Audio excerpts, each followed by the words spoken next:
బిడ్డ Revanth Reddy BRS party ఇది ఒక ఉద్యమ పార్టీ.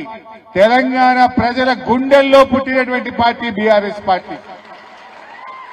నువ్వు మొలకెత్తని అంటే నీ గుండెల్లో నుంచి 4000 మంది సర్పంచులు మొలకెత్తిండ్రు రేవంత్ రెడ్డి. ఇప్పుడు 4000 గెలిచిండ్రు. నీకు దమ్ముంటే ధైర్యం ఉంటే ఒక్కసారి జెడ్పీటీసీ ఎంపీటీసీ ఎన్నికలు పెట్టు. ఎందుకంటే అందులో కారు గుర్తుంటది. కారు ఉంటే కేసీఆర్ గారికి వస్తాడు. గుద్ది గుద్దిడిచి పెడతారు నిన్ను కాంగ్రెస్ పార్టీని. ఆయనకు భయం పట్టుకున్నది. అందుకే కారు గుర్తు ఎలక్షన్ పెట్టలేడు. సర్పంచ్ల కారు ఉండదు కదా, బ్యాటు ఫుట్బాలు ఇవి రింగులు కత్తెరలు ఉంటాయి. ఆడ కారు కనబడితే అందరు కుదురు. కేసీఆర్ గారికి వస్తుండే. కారు గుర్తు ఎలక్షన్ పెట్టమంటే వెనక ముందు అవుతున్నాడు. కోఆపరేటివ్ ఎలక్షన్ డీసీసీబీ ఎలక్షన్ పెట్టమంటే ఎలక్షన్ పెట్టా మా కాంగ్రెస్ వాళ్ళకి దొడ్డిదారిన నామినేట్ చేసుకుంటా అంటుండు. జెడ్పీటీసీ ఎన్నికలు మెల్లగా చూస్తుంది, ఇప్పుడు ఏం పెట్టాలి అంటుండు. అంటే భయం పట్టుకున్నది కాంగ్రెస్ వాళ్ళకు. ఇలా మీరు గెలిచిన సర్పంచ్లకు మంచి భవిష్యత్తు ఉంటుంది. మీకు బాధ్యత కూడా ఉన్నది. ఒక విషయం చెప్పాలి, ఆర్థిక సంఘం డబ్బులు 15వ ఆర్థిక సంఘం డబ్బులు ఆనాడు బీఆర్ఎస్ ఉన్నప్పుడు కేసీఆర్ గారు కేబినెట్ లో ఒక నిర్ణయం తీసుకున్నారు. ఢిల్లీకేలు వచ్చే పైసలు రాష్ట్ర ప్రభుత్వ ఖజానాకు పోవు, నేరుగా 85% మా సర్పంచుల ఖాతాల్లోకి పోవాలని నిర్ణయం తీసుకున్నాం. మీరు అధైర్యపడద్దు. రేవంత్ రెడ్డి ఆపలేడా పైసలు. ఢిల్లీ టు గల్లీ డైరెక్ట్ మీ అకౌంట్లనే పడతాయి పైసలు. రూపాయికి 85 పైసలు మీ అకౌంట్లకే వస్తాయి. 10 పైసలు మండలం, 5 పైసలు జిల్లా పరిషత్. అవి ఎలక్షన్ కాలే కనుక రావు. ఎలక్షన్ అయింది కనుక సర్పంచ్ల అకౌంట్లోకే డబ్బులు వస్తాయి. అండ్ ఇంకో ముఖ్యమైన విషయం, సునీతా లక్ష్మారెడ్డి గారికో నాకో చెక్ పవర్ ఉండదు. ముఖ్యమంత్రి రేవంత్ కు చెక్ పవర్ ఉండదు.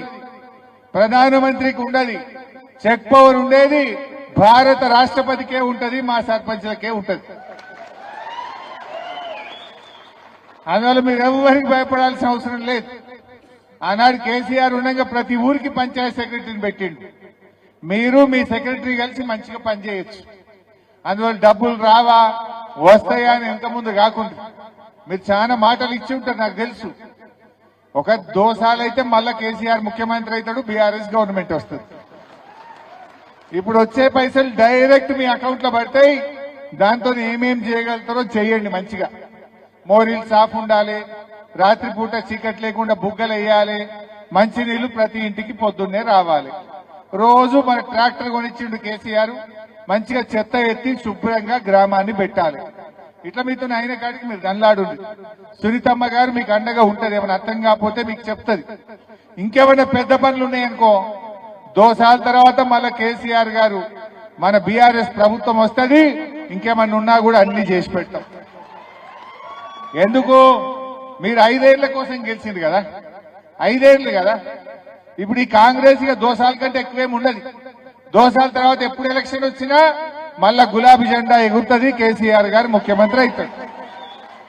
అప్పుడు మంచిగా మీ పనులు ఇంకేమైనా మిగిలిపోయినాయి ఉంటా, నా బాధ్యత సునీతమ్మ బాధ్యత, తప్పకుండా వాటిని మీకు చేపిస్తాం. ఇంకేమైనా మిగిలిపోయినాయి ఉంటే ఎవడన్నా మిమ్మల్ని తిప్పలు పెట్టి రాసి పెట్టుకోండి. మన గవర్నమెంట్ వచ్చినాక మిత్తితో సహా అని చెల్లిద్దాం. ఏం భయపడకూడదు. ఎవరిని విడిచిపెట్టేది లేదు ఈ తాప. సో ధైర్యంగా ఉండండి. మా ఓడిపోయిన వాళ్ళు ఉన్నారు, మీరు కూడా బాధపడద్దు. మొన్న నేను చూసింటి మా సిద్దిపేటల కొన్ని కాన్స్టిట్యున్సీలో చూసింటి. ఈ తాప ఎవరు గెలిచిందే బాగా అంటే పోయిన తాప ఓడిపోయిన వాళ్ళు ఈ తాప గెలిచింది. ఎక్కువ మంది పోయిన తాప ఓడిపోయిన వాళ్ళు ఈ తాప సర్పంచ్లు అయింది. అందువల్ల ఓడిపోయిన వాళ్ళు బాధపడకుండా మీకు భవిష్యత్తు ఉంటుంది, గెలిచిన వాళ్ళకు బాధ్యత ఉంటుంది. మీకు భవిష్యత్తు ఉంది, మీకు బాధ్యత ఉంది. అందువల్ల ఎవ్వరు కూడా నారాజు కాకండి. ఓడిపోయిన తమ్ముళ్ళు కూడా బీఆర్ఎస్ పార్టీకి, సునీతా లక్ష్మారెడ్డి గారికి మీరే సర్పంచులు, మీరే మాకు నాయకులు. మీ గౌరవం ఎప్పుడూ ఉంటది. ఏ పనున్నా తప్పకుండా మీకు చేసి పెట్టాలి. సునీతమ్మ గారు చేస్తారు, మేమందరం కూడా మీకు అండగా ఉంటాం. సో ఈరోజు చాలా విషయాలు ఉన్నాయి. కాంగ్రెస్ ప్రభుత్వం వచ్చినాక ఏది కూడా సరిగా జరుగుతున్న పరిస్థితి లేదు. ఏం జరుగుతుంది మీకు తెలుసు కదా. ఏది చూసినా సగం సగం ఆగమాగం. ఇప్పుడు మొన్నటిదాకా రైతు బంధు 15,000 ఇస్తా అన్నాడు. ఇచ్చిండా? 2 పంటలు రైతు బంధు ఇచ్చిండు, 2 పంటలు ఎగ్గొట్టిండు. సగం ఇచ్చిండు, సగం ఎగ్గొట్టిండు. మధ్యలో ఒక వానకాలం ఎగ్గొట్టిండు. మొన్న యాసంగిలో 2 ఎకరాలకు ఇచ్చి మిగతా వాళ్ళందరికీ ఎగ్గొట్టిండు. అంటే రైతు బంధు సగం సగం. బోనస్ పోయిన వానకాలం ఇచ్చిండు, పోయిన యాసంగి ఎగ్గొట్టిండా లేదా? ఇప్పుడు దాని గురించి మాట్లాడతలేడుగా. ఇప్పుడు మళ్ళా వానకాలం ఇచ్చిండు, మళ్ళా యాసంగి ఎగ్గొట్టాడు. అంటే బోనస్ బోగస్, సగం సగం. బోనస్ చూస్తే సగం సగం, రైతు బంధు చూస్తే సగం సగం, బతుకమ్మ చీరలు చూస్తే 2 చీరలు రావాలి, వచ్చింది ఒక్కటి. ఆ ఒక్కటి ఎవరికి వచ్చింది? ఆ ఒక్కటి కూడా సంఘాల్లో ఉన్న వాళ్ళకే వచ్చింది. అంటే అత్తకు లేదు, బిడ్డకు లేదు, తల్లికి మాత్రం ఇచ్చిండు. ఇప్పుడు అత్త ఏమనుకోవాలి?